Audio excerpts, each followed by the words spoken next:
Pak Wargo, ini kabar yang cukup menggembirakan kepada tanah air, yaitu pertumbuhan ekonomi pada kuartal kedua di tahun 2021 yang naik 7,07%. Nah, ini bagaimana penjelasannya berdasarkan survei dari BPS sendiri? Ya, jadi yang perlu saya sampaikan bahwa pertumbuhan ekonomi kemarin yang dirilis oleh BPS itu adalah kondisi triwulan 2. Triwulan 2 itu adalah posisi pada bulan April, Mei, dan Juni. Ya, jadi belum ada kebijakan PPKM atau belum ada kasus Delta, ya varian Delta itu menyerang kita gitu ya. Jadi kondisi masih April, Mei, Juni. Nah, pertumbuhan 7,07 tadi adalah pertumbuhan ekonomi kuartal kedua atau triwulan kedua dari April, Mei, Juni ini tahun 2021 kalau dibandingkan dengan April, Mei, Juni pada tahun 2020 gitu. Ya. Jadi periodenya adalah April, Mei, Juni 2021 dibandingkan April, Mei, Juni 2020. Nah, kita ketahui bahwa April, Mei, Juni 2020 itu kalau kita lihat ke belakang 2020 itu betul-betul aktivitas masyarakat itu banyak kan sebagian besar di rumah, nggak berani terawih, lebaran nggak berani sholat id gitu ya. Itu kondisi pada bulan April, Mei, Juni tahun 2020.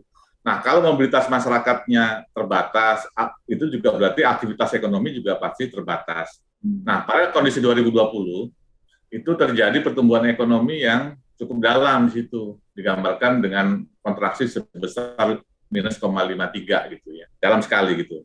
Nah, begitu bulan April, Mei, Juni pada kuartal 2 tahun 2021 kita hitung PDB-nya, kita bandingkan dengan PDB tahun 2020 April, Mei, Juni juga yang kondisinya sedang jatuh, tidak ada aktivitas gitu ya, maka terjadi pertumbuhan ekonomi yang sebesar 7,07 gitu. Nah, tapi kalau kita lihat ya pertumbuhannya secara triwulanan antara April, Mei, Juni tahun 2021 kalau dibandingkan dengan Januari, Februari, Maret tahun 2021 atau Q1, jadi sama-sama 2021 antara kuartal 2 dengan kuartal 1 itu pertumbuhannya hanya 3,31% gitu.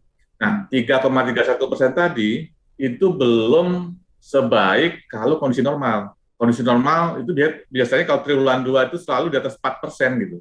Nah, kita 3,31%. Jadi saya ingin menggambarkan begini, Mbak, ya meskipun sekarang tumbuh 7,07 itu lantaran satu ya, memang karena ada pemulihan ekonomi, tapi yang kedua juga karena di 2020-nya itu jatuhnya terlalu dalam gitu. Sehingga itu terjadi pertumbuhan yang cukup tinggi. Sementara kalau hanya dibandingkan dengan triwulan yang sebelumnya, ekonomi kita tumbuhnya 3,31 gitu. Ya, Pak Margo, kalau dilihat dari survei sektor-sektor mana sih Pak yang mempengaruhi pertumbuhan ekonomi di Indonesia?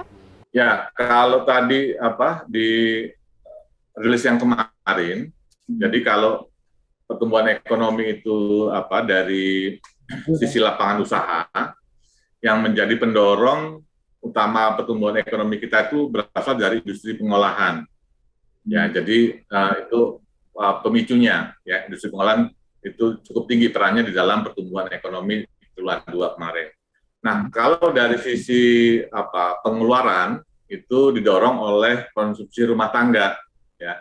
Jadi karena mobilitas masyarakatnya di triwulan 2 kemarin itu bagus, juga ada dorongan efek puasa lebaran juga itu mendorong konsumsi dan itu mendorong pertumbuhan ekonomi.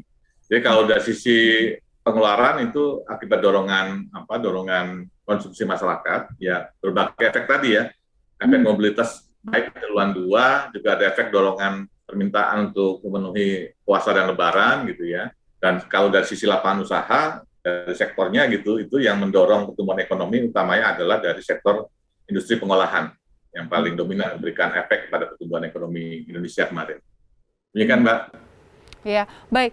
Pak, berdasarkan data bahwa industri tekstil dan produk tekstil juga merasakan dampak dari pandemi. Nah, ini BPS mencatat sektor ini berada pada kuartal minus 4,54%.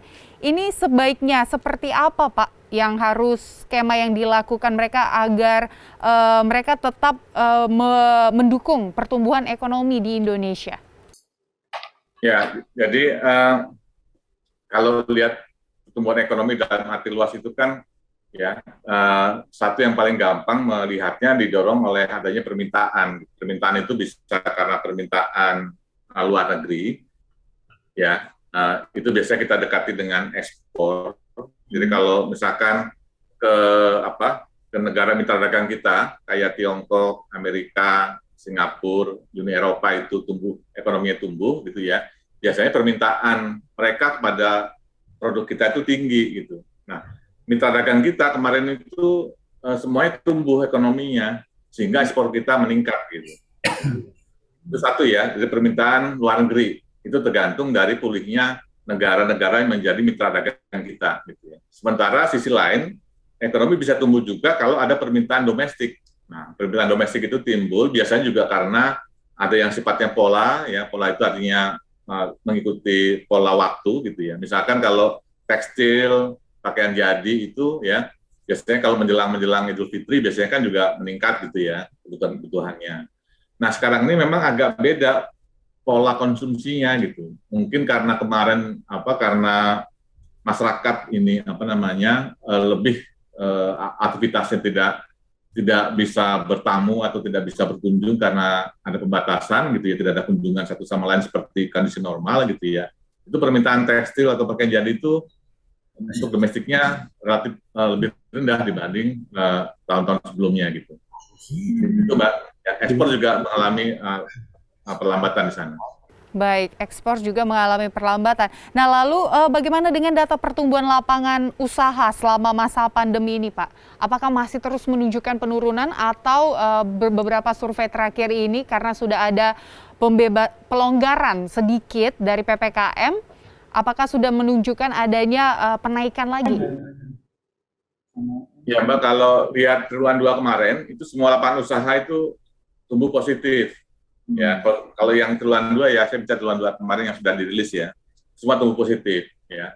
Jadi dengan adanya mobilitasnya semakin baik itu mendorong seluruh sektor itu positif. Atau mesin-mesin pertumbuhannya semua bekerja kemarin, begitu ada pelonggaran di kuartal 2 gitu. Nah, tadi kalau dikaitkan dengan pembatasan yang sekarang, tentu saja itu kan pasti nanti kita lihat dampaknya nih, siapa yang paling kena gitu.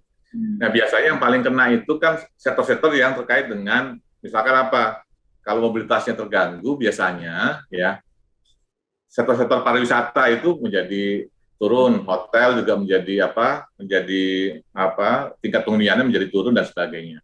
Itu kan terkait dengan mobilitas begitu ya. Transportasi pasti turun ya. Nah, nanti turunnya seberapa dari kebijakan ini ya tergantung kebijakan pemerintah. Mobilitasnya diatur seperti apa gitu ya. Biasanya itu berpengaruh kepada sektor-sektor yang berkaitan langsung terkait dengan mobilitasnya begitu.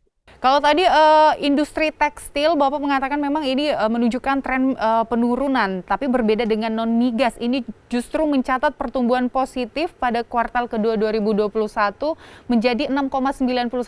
Nah, ini bisa dijelaskan, Pak, faktor apa sih yang mempengaruhinya? Ya, kalau non-migas itu biasanya dipengaruhi oleh faktor dari tadi ya, faktor harga internasional.